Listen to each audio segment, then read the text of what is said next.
Hello everyone, Earl Henderson, Primordial Defense. Thank you for watching. I have the Monday quarterback video for you. I'm going to play this video and pause intermittently to talk about things that are going on to better explain what's going on and talk about things that I think that are being done right and are done wrong. Without further ado, here we go.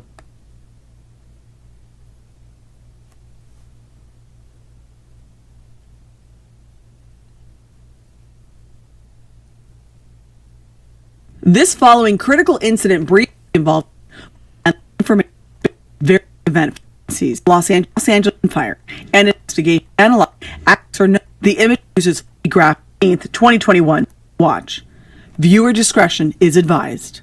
On December 15th, 2021, at approximately 4:40 a.m., Special Enforcement Bureau deputies executed a search and arrest warrant at a residence in the 12,400 block of Shoemaker Avenue in unincorporated Whittier. The deputies were serving the search warrant at the residence of 23-year-old Juan Marquez.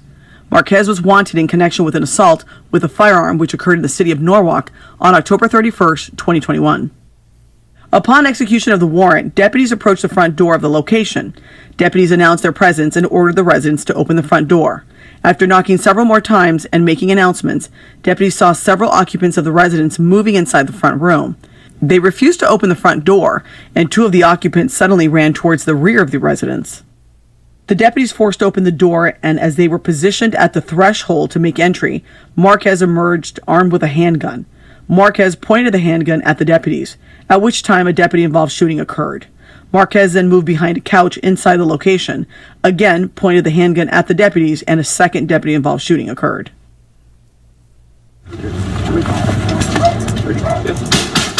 Sheriff's Department search warrant, open the door. Search warrant, your hands. Hands up. Monos, hands up. Police, hands up. Open the door. Hey, you on the couch, hands up. Hey, hands up. Open the door. Open the door. Hey, you gotta run it to the right side. Run it there. Move it there. Move it to the puerta. Hit it. Down. Push your head. Push your head. Sure. Policía. Hands up. Whoa. Push your head. Marquez sustained a gunshot wound and was immediately treated by Special Enforcement Bureau Emergency Services Detail paramedics. He was transported to a local hospital where he received medical treatment for his injuries. There were no other persons injured during the incident. A loaded Smith & Wesson 9mm semi-automatic handgun was recovered from the scene. Marquez had no criminal history, but at the time of this incident had a warrant for his arrest for an assault with a firearm. The Los Angeles County Sheriff's Department has begun a thorough and in-depth investigation and compliance system and examining additional new department. All right, so this was very short. And deputy to warrant deputies on October 3rd of the location. Deputy. So unfortunately, there is no body cam footage. There is audio included. I don't know what the source of the audio is. It could have been a body camera set to audio only with no video. That's doable with some body cameras, and some states or jurisdictions have policies in regards to that, to where you can do audio only. Or it could have been with a dash cam set up to where the vehicle that they're in had a dash cam, and they had the emergency lights activated, and that caused the microphone on their body to be switched on, and the audio on them was being transmitted back to the vehicle recording device to be included in the dash cam footage, which that's typically how the body cam footage stuff works. So you have a car, you have an in-car dash cam and all that, and then the officer wears a microphone that has a little transmitter built into it, and when they're at the suspect's vehicle talking to them, that audio gets picked up in the camera. So that could have been that. Other than that, I don't know. I don't know why it's just audio only. We can see that they have a breaching tool right here. They have a Halligan tool. This is a pretty good tool to utilize to breach a door. You can see the marks right here in the door itself where they were breaching it. So, so this must be a storm door, and then this is the interior actual door itself. So looks like they may have had to have breached the storm door and then potentially breached the actual door itself. Possibly, I don't know. But they have to breach the door, and so they're doing this warrant, and of course they announce themselves, and what do the people do? They go run to the back to flush the drugs. So that's when they start to make entry, exigent circumstances, they believe evidence being destroyed. So apparently when they make entry, dude, comes in with the gun, points at them, they shoot at him, and then he runs and takes cover behind a couch. Well, a couch is not offering any fucking cover whatsoever. It's just offering concealment at that point. And apparently, not that great a concealment either, because when he points his gun over the top of it to aim at the officers, well, guess what? He's no longer concealed. They know where he's at, and they can start shooting through the couch at him. So we can hear in the audio, we hear one shot, and then it sounds like a couple more shots being fired. I don't know what they were using, but anything could go right through that couch. So why only one shot was fired when the guy had a gun, I don't know. Me personally, I would think that someone running up with a gun, you keep shooting until they stop pointing the gun at you and they're no longer a threat. And if they go in behind cover, or they go in behind something like a couch, just start shooting through that couch. Like, just fucking light it up. The couch is not stopping any rounds at all. Marquez emerged. Hands up! Open the door! Hit it. Down. Push your head. Push your head. Sheriff! Policía! Okay, so the gunshots. That sounds like suppressed gunfire to me. And you even hear someone say, "We got shots fired?"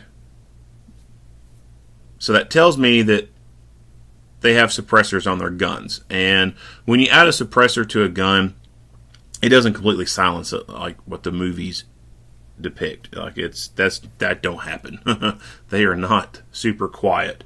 They make noise. Depending on what you're shooting, if you're shooting pistol caliber stuff and you got a silencer on there, it's going to sound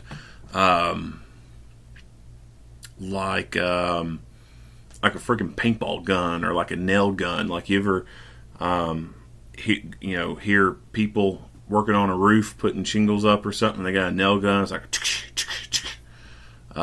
it sounds like that, or it just sounds like a paintball gun. So it makes a loud noise. It just doesn't make a very loud pow gunshot noise. If it's rifle cartridge, then it's going to lower it some, and a lot of the manufacturers will advertise that it lowers it to a safe decibel, so that you do not have to wear shooting protection on your ears.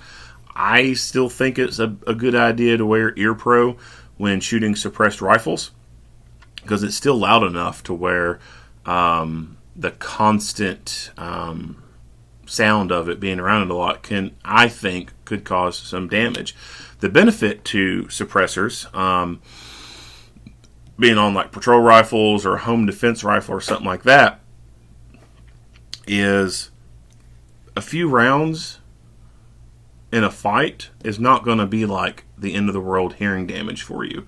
Yeah, it's still going to be loud inside the house, even with a suppressor on it, but it's going to be a whole lot better than without the damn suppressor.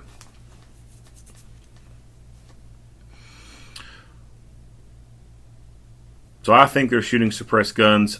Probably pistol caliber ammunition, just based off the sound of it.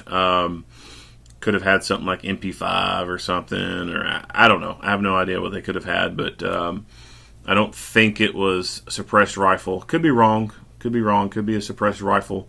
But whatever it is, it's obviously something that some of the other people aren't used to, and they're curious, and they're like, oh, shots fired? Hands up! Shots fired. Whoa. Let me see your hand. Marquez sustained a gunshot wound and was immediately treated by Special Enforcement Bureau Emergency Services Detail paramedics. So this is a common practice within some areas. So if you got a specialized team, like a SWAT team or something like that, or a special task force or whatever, they can have paramedics detailed to that unit. Some places, it's the police who are the paramedics. And those are going to be the large departments that have a SWAT team that is kind of like a fire department. That's all they fucking do. They just stay there, they train on SWAT stuff, and when they get a call, they're the ones to go. It's not like that in the rest of the country. You go to almost anywhere else in the country, the majority of the places, the people who are on the SWAT teams are also working patrol. And so a SWAT team may have 20 people on it or something, and at any given time, over half of them are off work, and the rest of them are on patrol. And if something happens, then the dudes who are working patrol, who are assigned to the SWAT team, they may or may not have all their equipment in their vehicle. Some places let them do it all, carry it all. So other places do not. And all those, and the people who are working on patrol, you got a shift of 8 people. There may be only 2 or 3 who are on the SWAT team, or there may only be 1 who's on the SWAT team. And then the rest of them have to be called in volunteer firefighters almost, call them from home, and then they respond from there.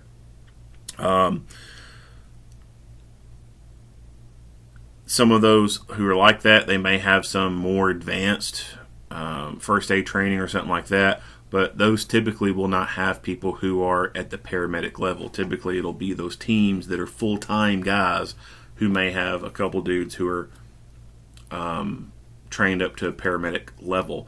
If that's not how some of the big places do it, then what the other places do, because it's more cost effective to take someone from the local ambulance provider and enter in a contract with them to where the ambulance provider provides a couple of paramedics to go along with that team, and those 2 paramedics get some specialized training. They get to go with the SWAT team, do some firearms familiarization, learn how to use the guns in an emergency if they need to, etc. And they become more acquainted with how the team moves.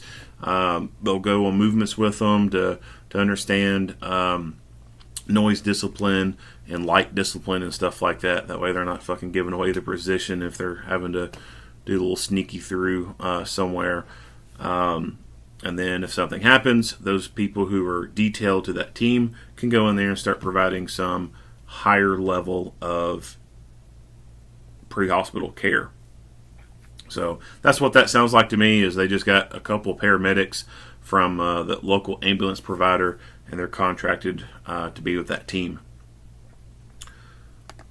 Medics.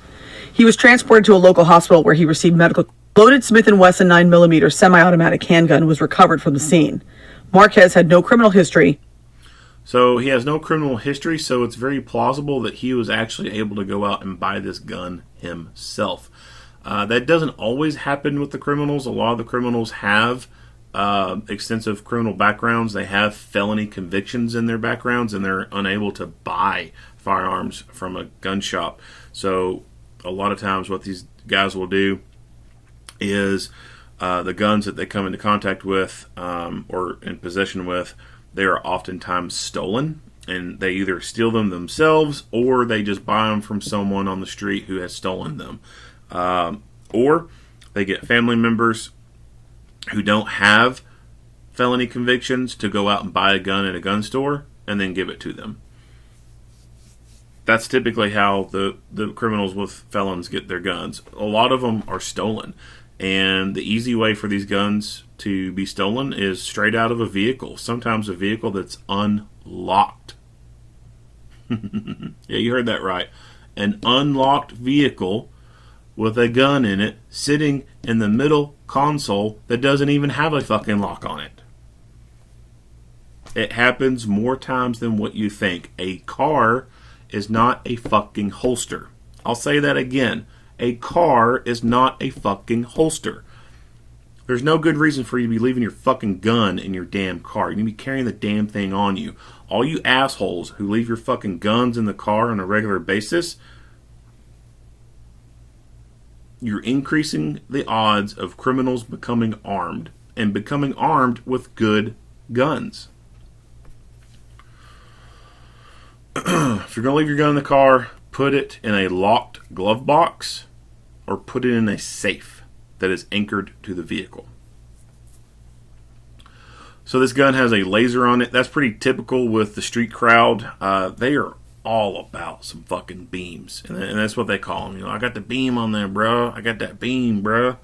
So they love lasers. They think they're the greatest thing since sliced bread. If you ever watch any rap videos or anything like that, all their guns pretty much have fucking laser beams on them. I don't necessarily believe that a laser beam on a handgun is the best thing to be having. If you're going to have some type of light emitting device on your handgun, then it needs to be a white light. Most violent encounters are going to be occurring at night or in low light conditions, and so it makes more sense to have a flashlight on that gun versus a laser. If you want to get a flashlight that happens to have a laser on that, then by all means do that. But just having a laser only on a gun, I think, is stupid. Oftentimes, especially during daylight hours or if it's bright, you will find that the person is basically fishing. They'll present that gun and then they'll move it around to try and visually acquire where the damn laser's at. And then once they acquire where the laser's at, then they'll move it in to where the target's at and then try to press the shot from there. That takes incredibly long. It's a whole lot more faster and efficient to present the gun as normal and just use your sights to put sights on target and then press the bang switch and put rounds on target. As far as pistols having lasers on them, there's only two applications I think where that's most beneficial. One, shield work, being behind a shield. So if you're behind a shield and you got your arm stuck around the side of it and you're trying to line the sights up through the little viewing port, that can be kind of difficult. So in that instance, having a laser on the gun does make kind of sense.